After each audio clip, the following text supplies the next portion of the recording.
back to Science Fantastic with Professor Michio Kaku. On Science Fantastic, every week we profile some of the most amazing developments in science. We're talking about profiling the breakthroughs that are changing the way we view the universe and also affecting our daily life. Well, on Science Fantastic, we've had Nobel Prize winners, directors of major laboratories talking about the creation of the universe, about the possibility of time travel, antimatter, dark matter, the cutting edge of science. But today, we're going to take a step in a different direction. We're going to talk about the physics of everyday things. That's right. I wondered, how does a laser work? Or what about stealth bombers? How do they work? Not to mention, how do we know where the moon came from? Or how do we know how old the dinosaurs were? Things that we encounter every day, but leave us with our heads scratching, wondering, how do they do that? How do they calculate the age of a dinosaur? How do they know where the moon came from? Well, with us today is someone who's going to explain the physics of everyday things. The book is called The Physics Behind ... So in other words, we are going to talk about the physics of everyday life. With us today is Russ Swan, author of the book, The Physics Behind, and we got him all the way from England. And so once again, we're going to be talking about the things that have your head scratching every day. How does the touch screen work? What is Moore's law? How do stealth bombers work? How do we know where the moon came from? How old are the dinosaurs? Now, how do we know? These are some of the things we're going to be talking to Mr. Swan. So, Russ, glad you could join us all the way from England to get on Science Fantastic. It's a real pleasure to be here, Dr. Kaku. Okay, well, first question is, why do you decide to write a book about the physics of, ordinary things that puzzle us every day? Why did you decide to write this book? Well, it's more or less what you've already described. Everything that happens in everyday life has some science behind it, and in most cases, that science is actually physics, because physics is kind of the fundamental science that drives everything that we do. And as life gets more complicated, we have more and more technology involved in everything that we do, it seemed to me that actually we're losing touch with the basic principles and the basic phenomena that are behind all of the things that we do. And it just seemed to me that there was a lot of things there to say that perhaps people would be interested in learning a bit about. And so the opportunity for the book came up, and there we are. It seemed like a good idea at the time. Okay, well, people come up to me and say, Professor, you're a physicist. I mean, what does a physicist do anyway? Well, we invent things. We invented the transistor, which makes possible the computer. We invented the laser, which makes possible the Internet. We wrote the World Wide Web. And not to mention that in a hospital, we invented the X-ray machine and the MRI scan. In everyday life, we invented television, radio, microwaves, radar. We also invented the space program, which was all done by physicists. We created the GPS satellite. So what do? Well, we invented most of the 21st century. Indeed. So let's get right into the substance of your book. Your book mentions, of course, computers and touch screens. So let me ask you a question about Moore's law, which you mentioned in your book. What is it, and why does computer power advance so rapidly? Well, that's a really interesting question. And, of course, Moore's law is the law that states that, roughly speaking, computer power doubles about every 2 years, 18 months to 2 years. And it was a law that was first described in 1965 by a chap called Gordon Moore, who really noticed that he was getting twice as many transistors onto a chip about every 2 years. And so he extrapolated that forward, saying, I wonder if this will continue. In fact, when he described it, he didn't state it as a law. It's since been considered to be a law. But he made it really an observation. And since then, it's remarkable that 53 years later, the pattern has stayed really very accurate, that about every 18 months to 2 years, you can get twice as many transistors on a chip. And, of course, twice as many transistors means that you can do twice as much computing, twice as much processing.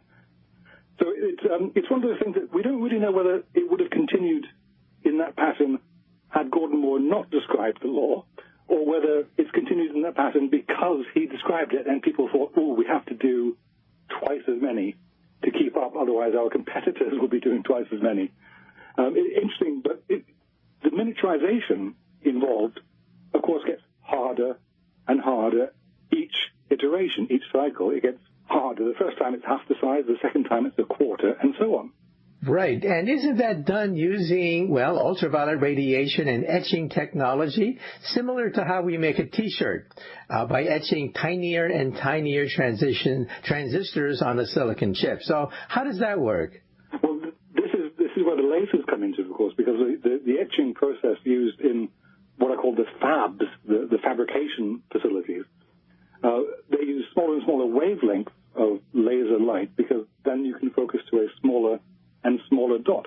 And there's a parallel here with things like optical discs, where you have a CD and then a DVD and then a Blu-ray, and each of those uses a smaller laser dot in order to get more information onto the same size of disc.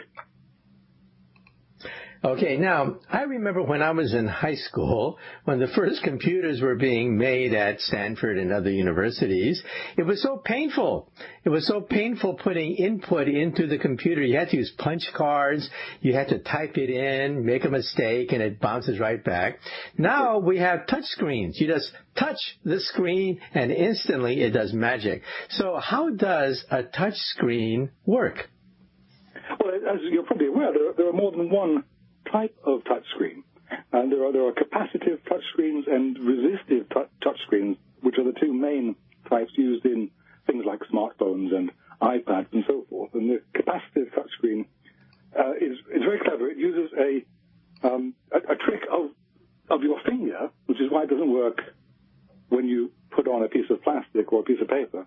It relies on the electrical conductivity of your fingertip and can measure really quite precisely where that is touching onto the screen and translate that through some very clever processing system to give it the XY coordinates of the point on the screen where you are touching and give it a clue as to what you want it to do. Pretty amazing stuff. Now, you mentioned lasers, right? Lasers were invented by physicists, and now we find lasers everywhere. But first of all, what is the difference? What is the difference between ordinary light and laser light?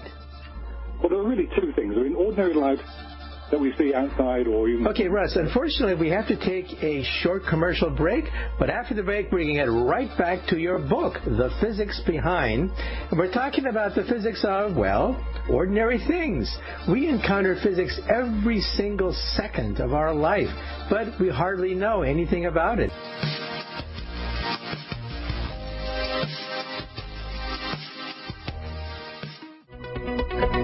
Welcome back to Science Fantastic with Professor Michio Kaku. Today, we're not going to talk about the physics of time travel or the physics of space warps or wormholes or higher dimensions or anything like that.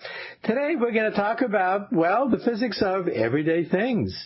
Well, we talked about Moore's Law, which simply says that computer power doubles every 18 months.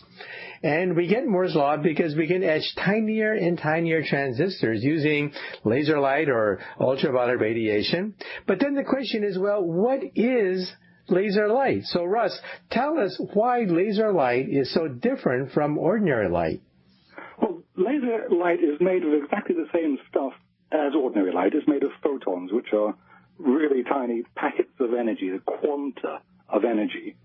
But the difference between ordinary light, which has a whole load of wavelengths and a whole load of different colors because of those wavelengths, is that in a laser source, all the photons, all the quanta of energy are the same energy. They have the same color and the same wavelength, and so they appear as just a single color. You cannot have, for instance, a white laser. That's sort of a physical impossibility.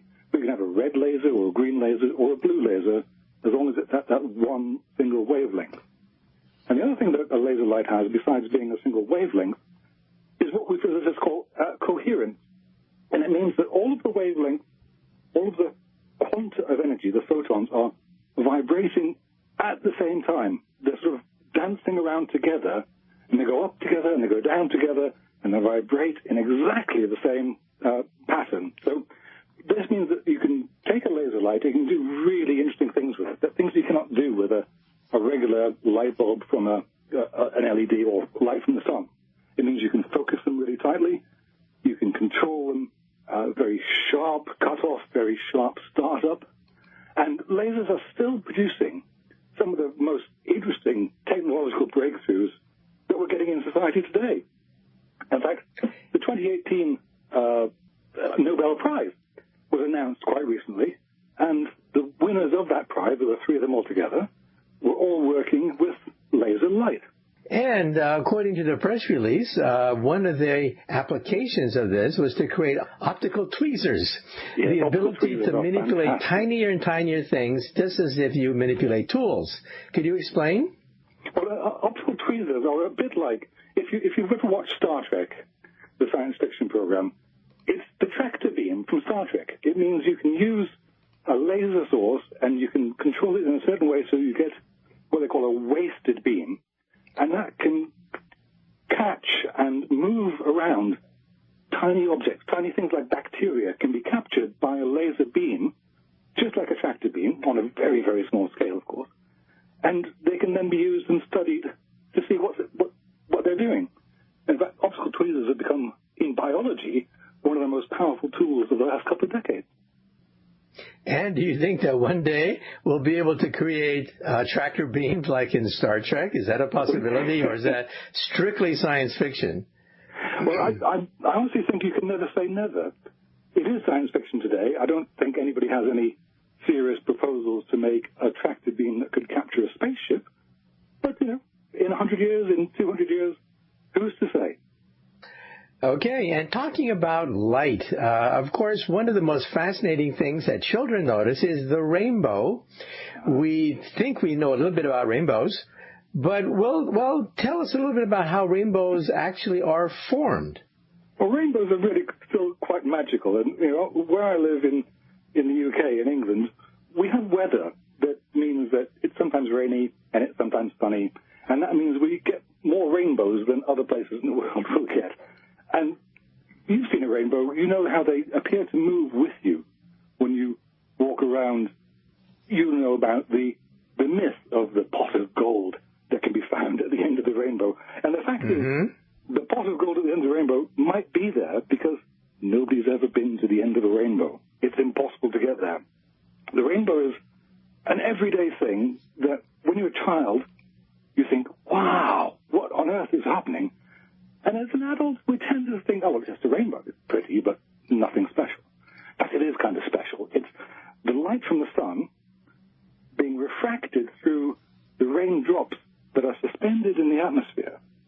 And it's the same effect as if you look at a CD or a DVD disc and you get the kind of rainbow shimmer.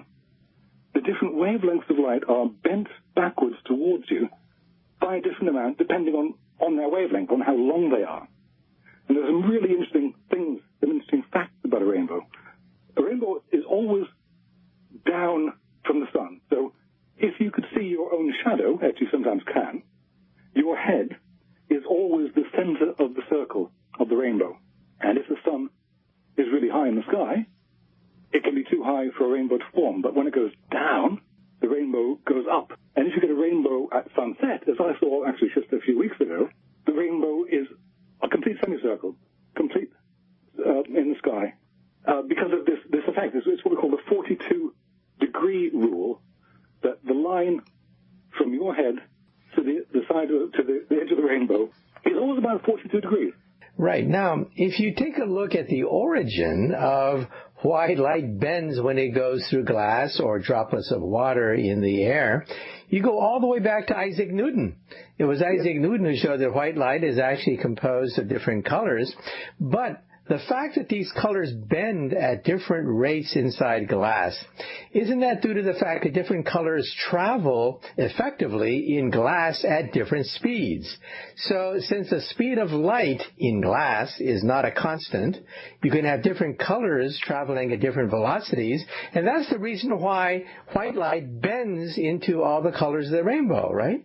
That's exactly right, of course. And as the light bends by different amounts, the colors become separated. And when they then fall into your eye, you can see the different colors in different places in the sky. Of course, Newton's great genius was not just splitting the light into the different colors, he then recombined it back into white light, which was the thing that really proved that it was white light split into colors and then recombined back into white. And by the way, even though we don't get into the biology of colors, isn't it true that the human eyeball cannot really see all the colors of the rainbow at all? Only 3 colors, red, green, and blue. And it's sort of like an optical illusion that we think we're seeing all the colors of the rainbow in their true form, but we're only seeing combinations of 3 colors, right? Well, this is the same way that a television screen or your computer monitor works. It builds up a complete range of millions of colors using the primary colors. It's quite a clever technique that has been developed really by nature, and we've copied it in our technologies to make the same thing. And what's amazing is that some people, especially some women, can actually see 4 colors. They have a mutation in their eye such that they can see more than just the 3 primary colors that most people can see. They can actually see 4 colors. I was just thinking it would be interesting to look through somebody else's eyes. Of course, it's kind of impossible to do that without some rather gruesome transplants. But I wonder what that would look like, to see more colors than I currently see. Well, we talked about laser light, we talked about rainbows, and now let's talk about another form of electromagnetic radiation in the form of, well, the stealth bomber.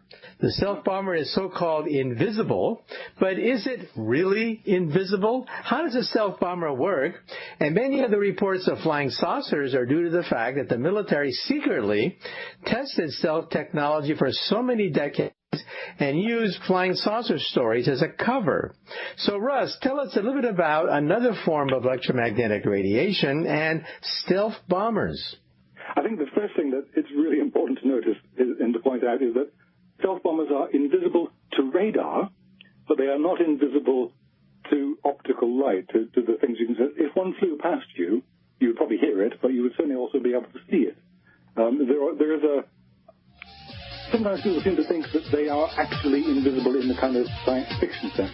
Okay, Russ, let's take another short commercial break, and after that we're going to continue a discussion of stealth bombers.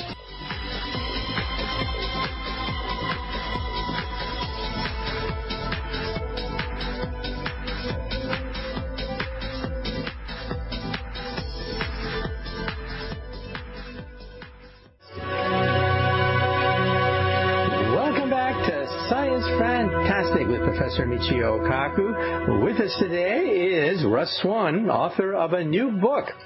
It's called The Physics Behind... ... Did you know that almost second by second, almost everything that you touch, you experience, that you work with, everything ultimately comes back to physics, but we don't think about it that way. And that's where the book, The Physics Behind, comes into play, because we're going to talk about ordinary things. Well, before the break, we were talking about lasers, rainbows, and now let's talk about stealth bombers and another form of electromagnetic radiation. And are they really invisible? So, Russ, tell us about stealth bombers. Stealth bombers, of course, are designed in a few different clever engineering ways to minimize their radar reflection. So they're not invisible to natural light. You could see them. They're not really quite invisible to radar, but they're almost invisible to radar. And there are probably 2 main methods that are used to reduce the radar signature. One is the shape of things. So if a radio signal is transmitted from a radar station, it hits something, and if it is something made of metal, it will bounce back. And if you make the thing that it's bouncing off of made of lots of flat surfaces, then instead of coming back towards the radar system, they might reflect off into a different direction so they cannot be detected. And that immediately reduces the radar signature of, for instance, the aircraft. It also applies to warships. Retroreflectivity is one of the interesting things here. If you're wearing a high visibility garment and you notice that when you shine a light on it, it shines back very brightly. That's because they are designed specifically to be retroreflective, not just reflective, but to reflect the signal back the way it came. And a stealth bomber is designed for the exact opposite purpose, to be completely non-retroreflective. So this means that when they design the aircraft, they have no right angle, because a right angle allows an energy beam to bounce once, bounce twice, and come back the way it came. So if you look at a stealth bomber, you'll see that there's not a right angle to be seen almost anywhere. The other thing that they do, of course, is the surface treatment. They paint them in a radar-absorbing material. Basically, it's black paint, you might say. And that paint absorbs the signal, and the arrangement, the geometry of the thing, stops it being reflected. And that means that altogether you could have something as big as a bomber that has a radar signal about the same as a bird or a bumblebee. Really very tiny. Okay, well, of course, the average person has seen movies like Harry Potter, where there is an invisibility cloak, where you really, really, really are invisible to light. Now, there are some things called metamaterials which give you a semblance of invisibility for microwave radiation. But, well, what are your thoughts about one day whether or not we're going to create true invisibility with metamaterials for optical frequencies, or is that just Harry Potter? Well, it's a fascinating idea, isn't it? These metamaterials, what they say they do, what they promise is they will take an incoming light signal. Say there's light coming in from behind you, and it will hit the coat you're wearing, or the invisibility cloak, travel round the cloak, and then continue towards the viewer. And that means that you would basically see through the person. You would see what was behind them as if they weren't there. The promise is extraordinary.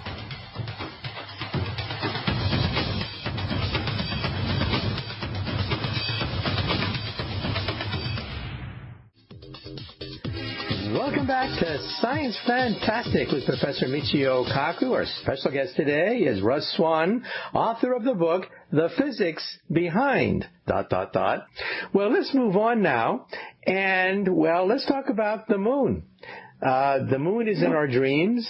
We see the moon every night, or most nights, but people wonder, well, where did the moon come from? And we're going back to the moon. The President of the United States has announced that, yes, we are going back to the moon. NASA is no longer going to be the agency to nowhere.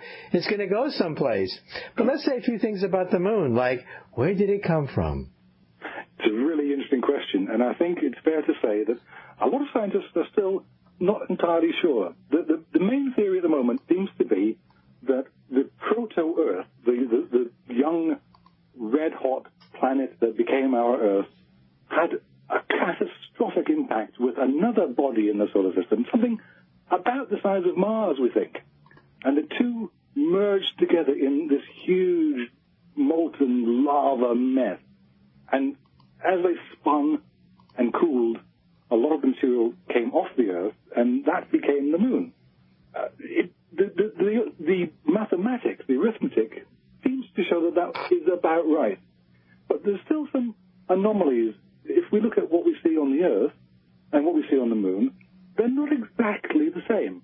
They're made of slightly different material in some places, and that is still proving that we need to go really back to the moon and do more science, because it's only by going places and making investigations that we really find out what the universe is all about. We still don't know a lot, and that's very exciting, I think.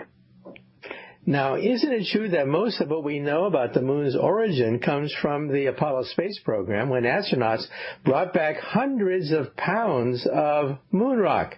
What are your thoughts? Well, that's exactly right. Most of the lunar material we have on Earth came from Apollo.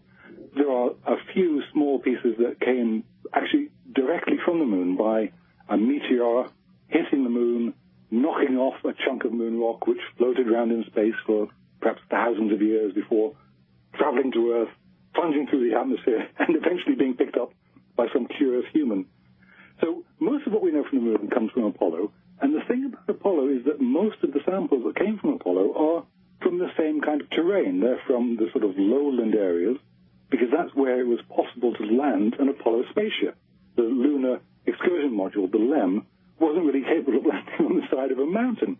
So we don't really know what the chemistry of all the lunar highlands is like.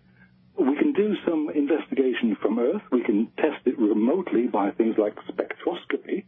But there's nothing quite like having a piece of the rock in your hand and being able to hit it with a hammer and look at it under a microscope to find out really what it's made of. It's a good idea to go back. Yeah, in fact, I did that when I was a grad student years ago at Berkeley. I actually had some moon rocks from Apollo, looked at it under a microscope, and I was rather astounded to see tiny micro craters, because, of course, there's no air on the moon to burn up meteors. And inside these micro craters were tinier craters, craters inside craters inside craters. Amazing, because there's no air on the moon to burn up these particles of meteorites from outer space.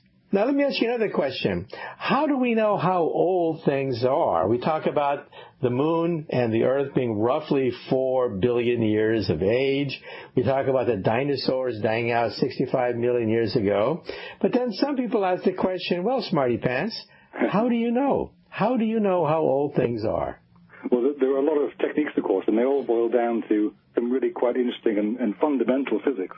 Perhaps the most powerful technique that we use for organic samples, things that have ever been, is radiocarbon dating. We use an element called carbon, and the particular isotope of carbon is carbon-14.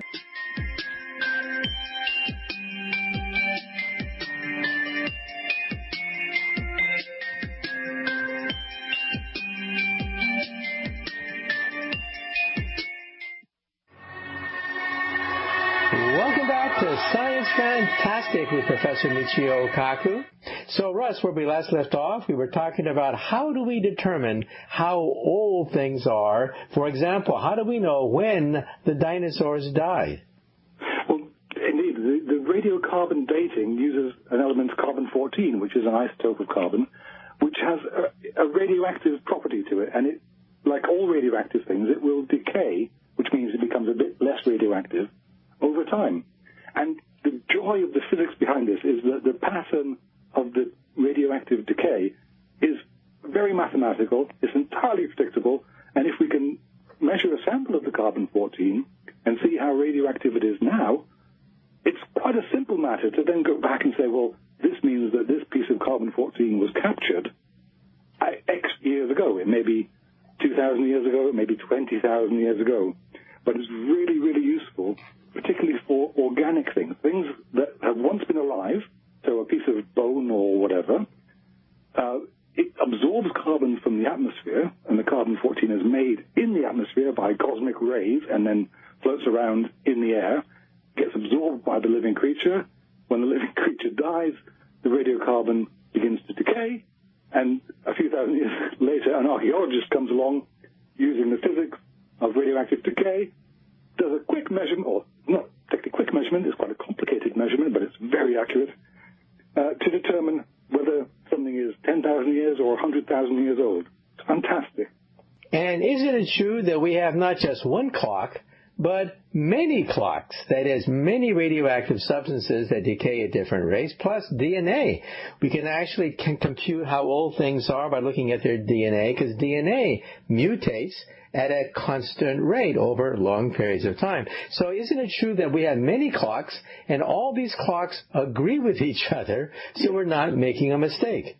Well, that's right. And radiocarbon is particularly useful for things that are perhaps between 1,000 and 30,000 years old. But we use things like potassium-40, which has a life of 1.25 billion years. Or we use rubidium-87 and strontium-87, which have a half-life of around about 50 million years.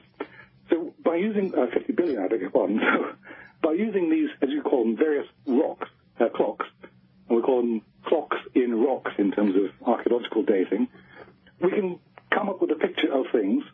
We can also cross-reference. So, for instance, if we have a sample from, say, an Egyptian pyramid, there's quite good written evidence of when that happened. You can then do the carbon dating, and it agrees with the dates of the history. So then it's another confirmation that we know exactly when things happened. And it proves that, the Earth is not 7,000 years old, it's 4 and a bit years old. Okay, and now let's talk about the age of the universe itself. And people wonder, how do we know how old the universe is? First of all, tell us a little bit about the Doppler shift and the expanding universe, and how we determine how old the entire universe is. Yes, well, I think some of the greatest scientific discoveries, really, of the 20th century were that the universe is expanding. First of all, it was considered that the universe was probably static, things were moving about a bit, but the discovery by Edwin Hubble, really, that things were moving away from each other and everything was moving away from everything else, was one of the big, big breakthroughs of science in the 20th century. And one of the bigger discoveries more recently was that not only are things moving away from each other, but they're accelerating as they move away. And this is really quite hard to get your head around. It doesn't seem logical that they can be expanding and accelerating expansion in the universe, and yet this is what the physics shows us. It's another proof, really, of the philosophy that we have to go looking for things, and you will find things that you didn't expect to find. Doppler shift is one of the most powerful things, of course. As a star moves away from us as the observer, its colors appear to change, not unlike the way that the colors in a rainbow will change as you move your position. So if a star is moving away from us, it looks a bit redder than it would otherwise. The red shift can then be used to measure how far that star is away, because the further it is away, the faster it's moving. And the Big Bang theory puts all of this into reverse if we look at all the stars and all the galaxies in the universe and see the way they're traveling today, and then run that clock backwards. We come to a point about 14.5 billion years ago, when they must have all been in just about exactly the same place. Okay, Russ, unfortunately, we have run out of time for Science Fantastic. But thank you so much for coming on the air and talking about your latest book, The Physics Behind. Thank you so much. Well, thank you. It's been an absolute pleasure.